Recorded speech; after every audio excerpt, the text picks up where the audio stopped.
हज यात्रा को लेकर इस समय एक बड़ी खबर आ रही है। जय हिंद दोस्तों, वंदे मातरम। हज यात्रा, भारत से भी कई सारे मुसलमान हर साल हज यात्रा के लिए जाते हैं। इनकी ज़िंदगी में एक बार हज यात्रा करना ज़रूरी माना जाता है। अगर ऐसा करते हैं तो इनके लिए अच्छा होता है और साथ ही साथ इनके मज़हब के लिए भी। लेकिन इन सभी चीज़ों में कई सारी कानूनी चीज़ें भी होती हैं। ऐसे में अब सऊदी की तरफ से इस बात को बहुत पहले ही क्लियर कर दिया गया था कि जिस भी देश से जो भी नागरिक आ रहे हैं उन सभी की रखवाली करने का जिम्मेवार भी उसी देश को रखा जाएगा। अब इसी एक पेंच में कई सारे पेंच फंस गए। क्या कुछ हुआ इस पूरे मामले में और किस तरीके से स्मृति ईरानी इस पूरे मामले में एक तरह से बीच में आ चुकी हैं, इसी बारे में हम लोग बात करने वाले हैं इस वीडियो में। लेकिन वीडियो में आगे बढ़ने से पहले यदि अभी तक आप लोगों ने मेरे टेलीग्राम चैनल को सब्सक्राइब नहीं किया है तो उसको ज़रूर सब्सक्राइब करें, जिससे कि मेरे सभी वीडियोज़ के अपडेट आपको डायरेक्टली वहाँ पर मिल सके।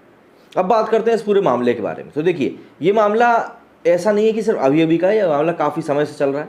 आमिर जावेद नाम के एक वकील ने दिल्ली हाईकोर्ट में एक याचिका दाखिल करी। इस याचिका में उन्होंने कहा है कि हज यात्रा के दौरान जेद्दा में तैनाती पर भेजा जाना केंद्र और राज्य सरकार के प्रत्येक मुस्लिम कर्मचारी का संवैधानिक अधिकार है।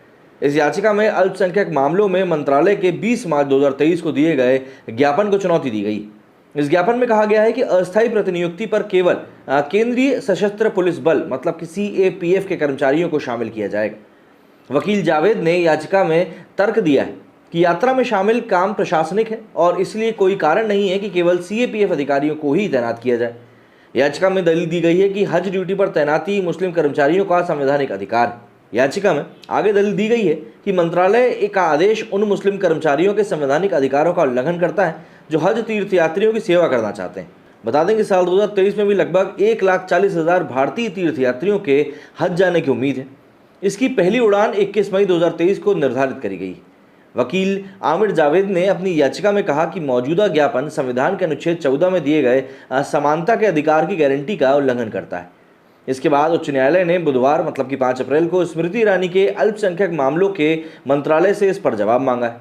न्यायमूर्ति सतीश चंद्र शर्मा और न्यायमूर्ति सुब्रमण्यम प्रसाद की पीठ ने हज डिवीजन को सुनवाई की अगली तारीख से पहले अपना जवाब अदालत के सामने प्रस्तुत करने के लिए कहा है। इस मामले की अगली सुनवाई कोर्ट ने 10 मई 2023 को सुनिश्चित करी है। देखिए, इस मामले को इस तरीके से समझिए कि सऊदी अरब ने स्पष्ट रूप से कुछ समय पहले कह दिया था कि हर देश अपने तीर्थयात्रियों की देखभाल के लिए स्वयं जिम्मेदार है।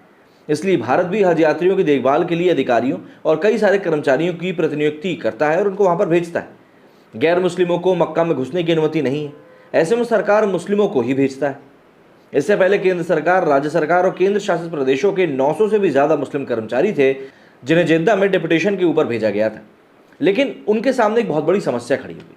दरअसल जिन लोगों को भेजा गया था उनके पास तीर्थयात्रा के दौरान उत्पन्न होने वाली जो भी समस्याएं होती हैं उनसे निपटने के लिए कोई विशेष तरह की ट्रेनिंग नहीं दी गई थी। एग्जाम्पल के लिए, अगर भगदड़ की स्थिति मचती तो ये जो 900 रिप्रेजेंटेटिव हैं ये ऐसी कंडीशन से निपटने के लिए कहीं से कहीं तक भी तैयार नहीं थे, जो कि ऑब्वियस सी बात है, ये कहीं से कहीं तक सही नहीं है। भाई, जो लोग सुरक्षा के लिहाज से भेजे जा रहे हैं अगर उनको सुरक्षा करना ही नहीं आता है तो फिर कोई मतलब कहीं नहीं है। इसका कारण ये था कि इनमें से अधिकांश डेपुटेशन वाले क्लर्क थे, टीचर्स थे और इसी तरह से मतलब कई सारे कर्मचारी थे, मतलब फोर्सेस से तो नहीं आते थे। इसी एक कंडीशन से निपटने के लिए स्मृति ईरानी ने साल 2023 के लिए नियम बदला ताकि पेशेवर लोगों को वहाँ पर भेजा जा सके। अब पेशेवर लोगों को अगर वहाँ पर भेजा जाएगा तो ऑब्वियस सी बात है, ज़रूरी नहीं है कि वो सब के सब मुस्लिम समाज से आते हों।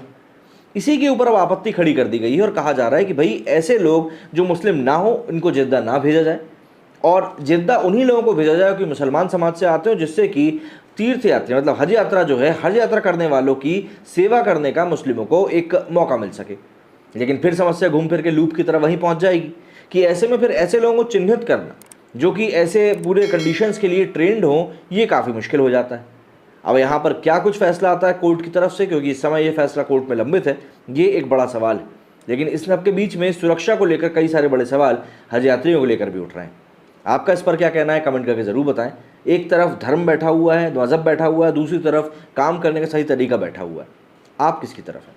मेरे स्टूडियो फिलहाल इतना ही। जय हिंद, जय भारत।